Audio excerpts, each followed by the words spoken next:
Well, hey guys, I thought I would just check in today a little bit spontaneously before I moved on with the rest of my evening, because today's kind of a big deal for me, because I just gave notice to a job I've been at for 3 years. And one of these days, once I kind of get past all these emotions, I'm definitely going to sit down and tell you about all the jobs that I have had in my life, but also with an emphasis on my legal life, since I know that's a piece of the channel that needs some attention.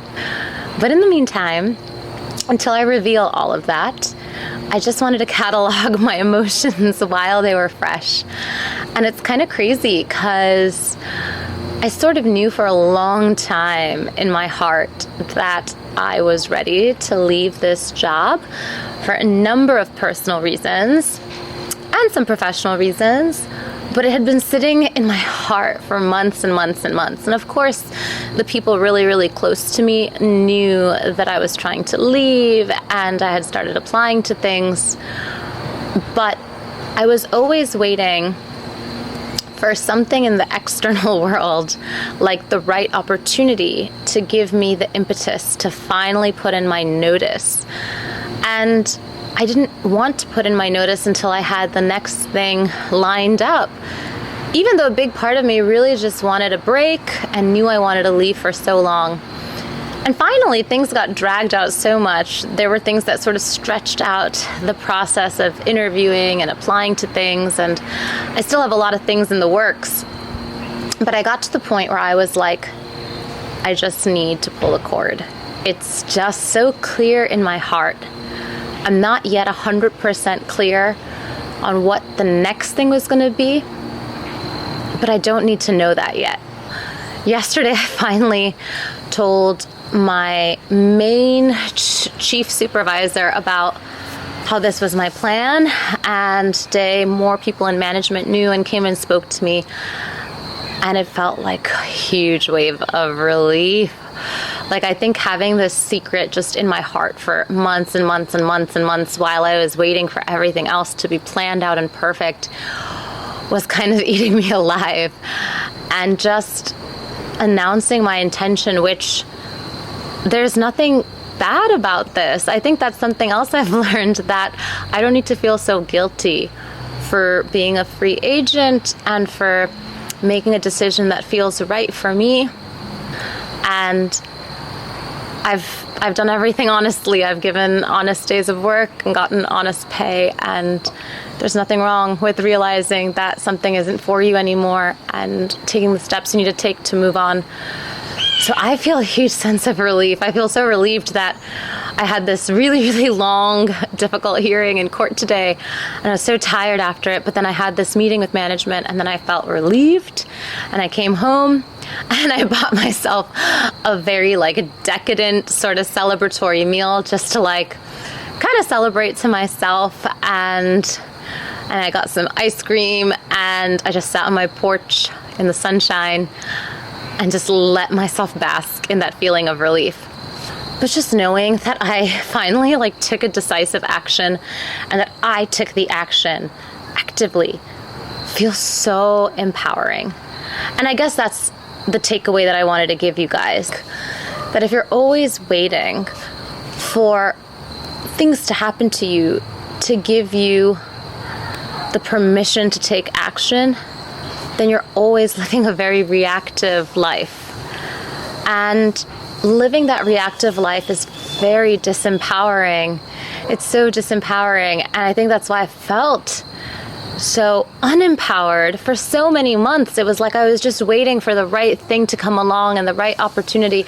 And even when some opportunities finally started trickling in, it still felt disempowering, because now I felt like, oh, well, now I can take the action, but I have to take this opportunity because this is what I was waiting for all year, was for something to come.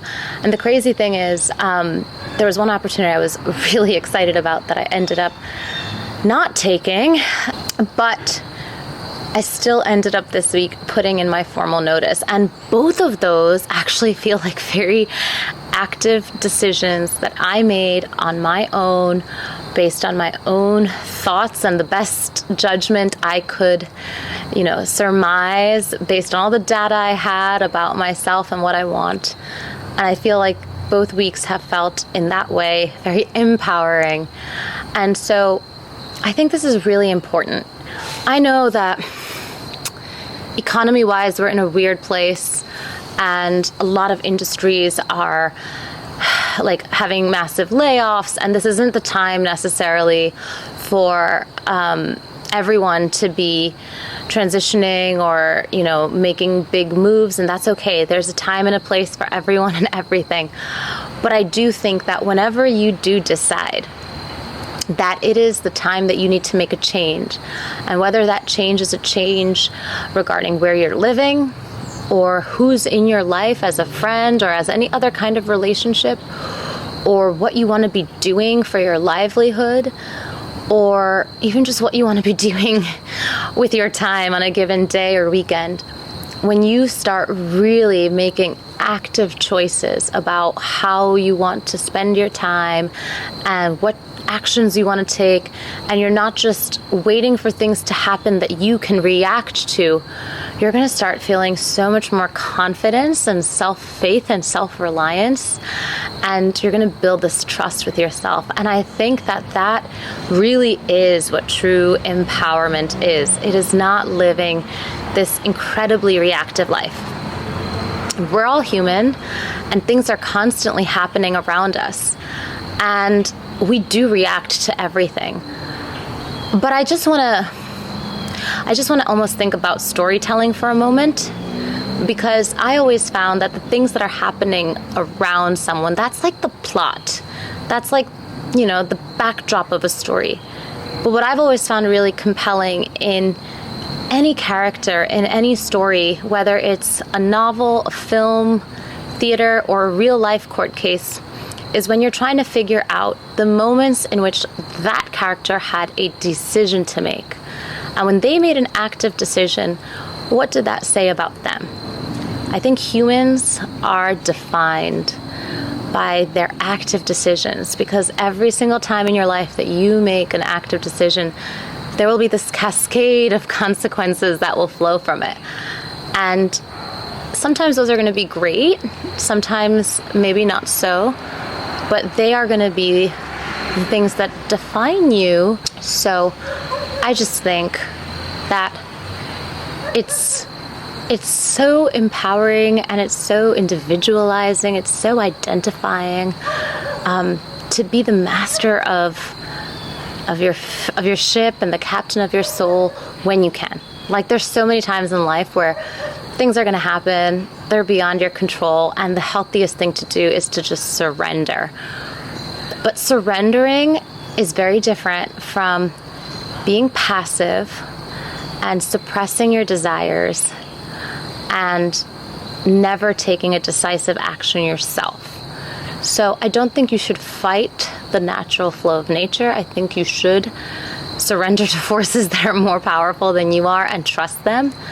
But if you're living a life that feels unempowering and stagnant and you just feel stuck, I think figuring out the small steps you can take to start feeling like you are making decisions, you're defining your life, you're doing it on your own terms, is going to start to feel really good. I don't think I've ever done this before. Pretty much every job I ever had since I graduated law school had a natural expiration date, and I had other things lined up. And there was never this moment where I was like indefinitely capable of staying in one place, and it was going to be entirely on me when I wanted to end that run. But this was the first time, and honestly, it took me a year to get to this point, and I probably could have pulled the plug so many other times. But I think by doing it this time, I'm getting one step closer to learning how to do it more comfortably the next time that I need to. So I feel really good, and I feel really calm and happy, and I just want to relax and enjoy that for a bit. I'm going to go relish the moment, enjoy my evening, And I will catch you all in the next one. Bye.